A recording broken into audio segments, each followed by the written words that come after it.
Assalamualaikum ya, sore ini insya Allah Intan bakal foto-foto di taman dekat rumah. Intan mau foto endorse dan barang endorse di sini kurang lebih ada sekitar 5 atau 6, 5-6. Ya kurang lebih ada 5 lah.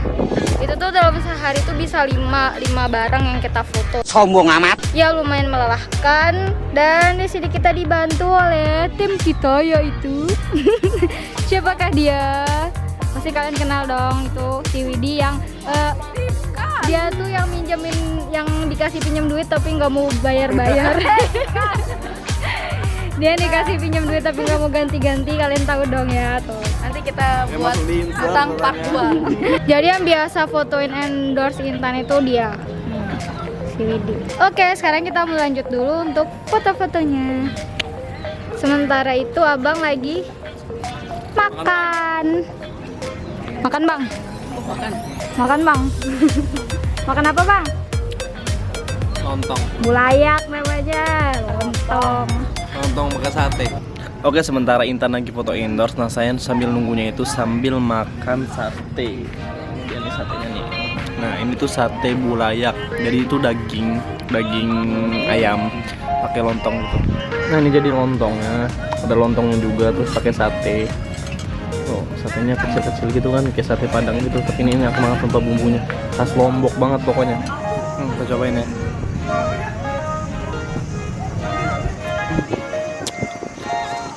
Ini salah satu makanan Lombok yang paling saya suka. Soalnya saya sendiri tuh suka sate. Dan ini tuh sate ini tuh di Jakarta nggak ada. Itu enak banget. Kecil tapi rasanya tuh mantap. Si Cinta lagi sibuk foto-foto dia sama sepupunya.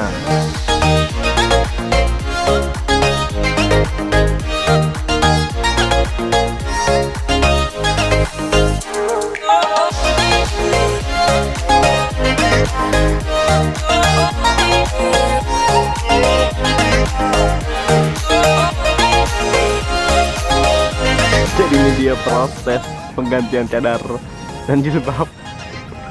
Ribet banget kamu dek. Jadi ginilah repotnya ya dia, seorang yang pakai cadar harus gonta-ganti jilbab untuk foto endorse. Ribet gak dek? Nah lihat nih. Ya Allah, ngap saya di dalam. Abang ngap. Kamu repot banget sih dek. Ngapain sih dek? Abang ngap. Kamu repot banget, kamar mandi dulu kek. Ya Allah, ya Allah. Mana coba lubangnya? Bah.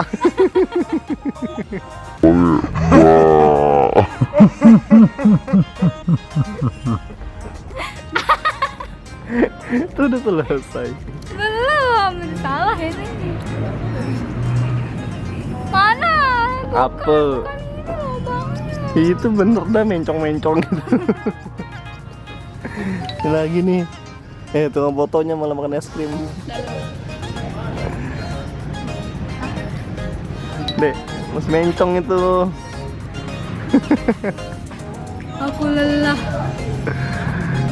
Ya ini produk selanjutnya yang akan kita foto hari ini.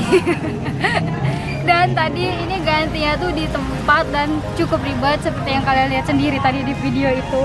Ya jadi nggak segampang yang kalian pikirin untuk menjadi seorang influencer, karena cukup ribet dan cukup melelahkan. Jadi nggak enak sepemikiran kalian gitu. Pokoknya tidak seperti apa yang kalian pikirin deh. Kita tuh juga capek. Jadi nggak enak juga. Yang namanya kerja tuh di mana-mana capek, nggak enak. Walaupun kalian lihatnya itu enak, tapi kita yang rasanya itu capek, nggak enak gitu. Ya tapi alhamdulillah hasilnya itu kita nikmatin, ya enak aja. Apa sih? Ya udah aku mau lanjut dulu, Bapak di sana. Terus, ayo wait.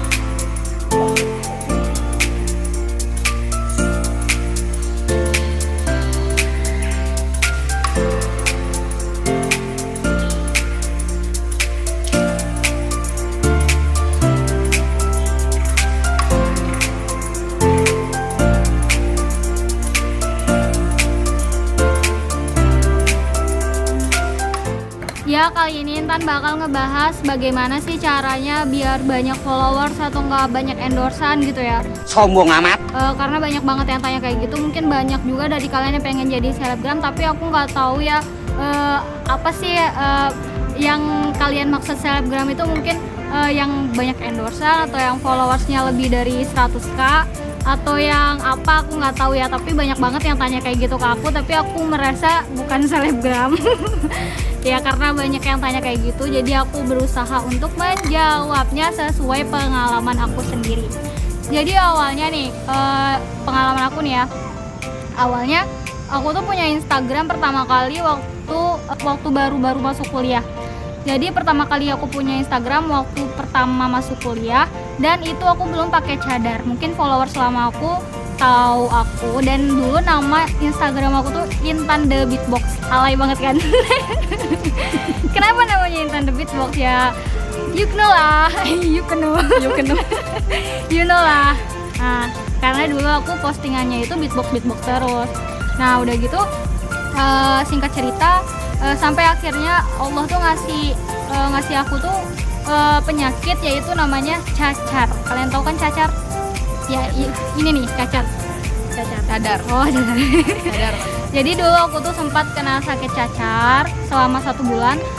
Waktu itu aku baru kena cacar tuh selama 2 minggu, dan kata dokter nggak boleh kena angin, nggak boleh kena air, dan nggak mungkin lah ya selama 1-2 minggu aku nggak masuk kuliah. Jadi aku berusaha untuk bagaimana caranya biar bisa masuk kuliah, dan akhirnya aku memutuskan untuk menutup rapat auratku dengan pertama kali menggunakan gamis lebar dan hijab lebar. Yang awalnya tadi aku cuma pakai celana lepis dan pakai kaos oblong dan jilbab Paris yang tipis itu loh. Nah, jadi dulu aku kuliahnya pakai itu. Setelah aku kena penyakit cacar, baru aku mulai pakai hijab besar dan cadar besar. Waktu itu aku masih pakai masker buat nutupin wajah aku yang kena cacar. Tapi aku kan nggak kuat gitu kan ya, karena pakai masker itu ventilasi udara itu sedikit kan ya. Jadi aku kayak ngep gitu. Dan besoknya aku mikir gimana sih caranya biar rapat gitu nutupinnya, tapi nyaman gitu. Akhirnya aku coba pakai cadar ibu aku. Soalnya dulu ibu aku tuh pakai cadar karena beliau dulu jamaah tablik. Dan waktu aku nyobain, ya lumayan nyaman. Waktu pertama kali masuk kuliah, ya banyak banget lah cobaannya kan. Pasti kalian tahu sendiri kalau pertama kali hijrah itu pasti banyak banget cobaan. Nah, jadi singkat cerita awal mulai aku pakai cadar itu dari penyakit cacar. Jadi aku bercadar karena cacar. Tapi lama-kelamaan aku pakai cadar tuh lillahi ta'ala, karena Allah. Nah, akhirnya singkat cerita setelah aku pakai cadar, aku juga sering main Instagram gitu kan. Aku baru mulai hijrah. Awal hijrahku itu mulai dari menghijrahkan penampilan. Setelah itu aku di Instagram iseng-iseng lah posting video beatbox gitu kan. Dan video beatboxnya itu uniknya itu aku pakai cadar, tapi aku kan nggak tahu ya. Aku belum tahu gimana ini itu opini-opini orang di Instagram, komentar-komentar sejahat. Aku belum tahu banget netizen di Instagram tuh kayak gimana komentarnya. Ternyata banyak juga yang pedes-pedes komentarnya. Dan setelah aku posting video-video beatbox pakai cadar, mulailah booming. Aku kan nggak tahu ya, banyak yang repost gitu. Terus aku posting video sama dia, video beatboxnya yang nyanyi, aku yang beatbox. Terus udah gitu mulailah booming.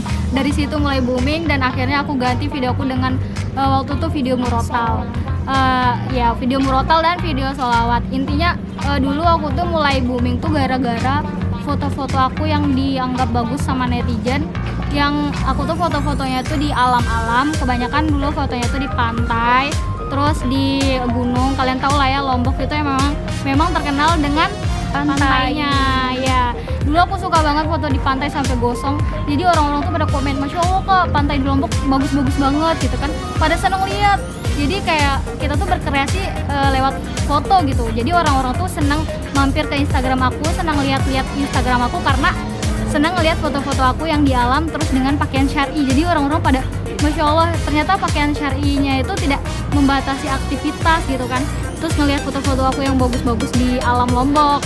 Nah, jadi mereka tertarik gitu awalnya. Dari situ awalnya Instagram aku mulai booming. Dan banyak tawaran-tawaran endorse. Awalnya aku nggak paham, akhirnya lama-lama aku paham. Dan kenapa bisa makin berkembang followersnya dan endorsannya? Karena banyak komentar yang masuk dari aku tanya kenapa sih kalian senang sama IG aku, kenapa sih kalian follow aku, dan kebanyakan dari mereka nggak follow karena katanya senang ngeliat karya-karya aku, salah satunya sholawat, beatbox, terus foto-fotonya yang indah. Jadi di sini intinya bagaimana sih caranya agar mendapatkan followers yang banyak dan banyak yang senengin kita, bagaimana? Ya, jadi di sini aku tangkap dari komentar-komentar yang masuk, ternyata mereka tuh seneng sama orang yang Instagramnya itu banyak konten menariknya, misalnya seperti video-video kreator, misalnya video hasil karya kalian sendiri. Jadi untuk teman-teman nih yang mungkin pengen banget punya followers banyak atau nggak pengen apa gitu ya, mungkin kalian bisa posting hasil-hasil karya kalian. Contohnya misalnya konten Instagram kalian tuh berbau dakwah, temanya tuh dakwah. Apa yang menjadi kelebihan kalian, bakat kalian, kalian bikin dan kalian post, kalian share di Instagram, dan kalian niatkan itu lillahi ta'ala, bukan karena ingin mendapatkan followers banyak atau apa. Jangan, gak usah. Jadi kalau kita meniatkan sesuatu itu lillahi ta'ala, insya Allah dunia kita itu ngikut. Jadi dulu awalnya aku tuh bikin Instagram, aku tuh nggak paham namanya endorse, aku nggak tahu nama kayak gitu, pokoknya aku nggak paham. Intinya aku dulu bikin Instagram tuh ya lillahi ta'ala, ingin menyebar ternyata berbusana muslimah seperti ini tuh bisa beraktivitas begitu. Dan dulu caption aku tuh juga seperti caption dakwah begitu kan, walaupun awalnya tuh banyak hujatan gitu ya dari netizen yang maha benar. Tapi kita harus memang itu menjadi pemacu kita untuk menjadi lebih baik lagi ke depannya. Jadi begitu. Jadi intinya itu kalau kalian mau seperti itu, intinya dari tadi intinya. Jadi intinya jadilah diri kalian sendiri, bikin sesuatu hal yang menarik dari bakat kalian, mungkin bakat terpendam kalian, bikin yang kreatif dari postingan kalian sehingga orang menarik melihat, terutama yang postingan kalian itu berbau dakwah ya, biar bisa di-share sama orang-orang. Seperti postingannya Ustadz Hanan Ataki, beliau kan postingannya itu tentang dakwah semua, jadi banyak yang share gitu kan. Jadi insya Allah dunianya juga ngikut nanti. Amin. Jadi gitu, kuncinya tuh kayak gitu. Amin. Harus berkreasi intinya. Ya, jadi begitu. Berkreasilah sesuai bakatmu, keluarkan bakat terpendammu dan berkreasilah. Terutama utamakan dakwah. Ya, cukup sekian tips-tips dari Intan. Mungkin itu baru sedikit ya, insya Allah kita bakal lanjut di video selanjutnya. Tapi sebelum itu kalian wajib subscribe dulu, dan kalian boleh komen di bawah ini untuk pertanyaan-pertanyaan selanjutnya. Oke, dan jangan lupa aktifkan lonceng. Syukran li musyahadatikum. Wa ilal liqa. Wassalamualaikum warahmatullahi wabarakatuh. Wih, ngapain aja Wih dari tadi menerjemahkan. Ya, intinya dia masih jomblo, dan kalau kalian mau daftar silahkan hubungi kontak di bawah. Yang salah-salah lagi.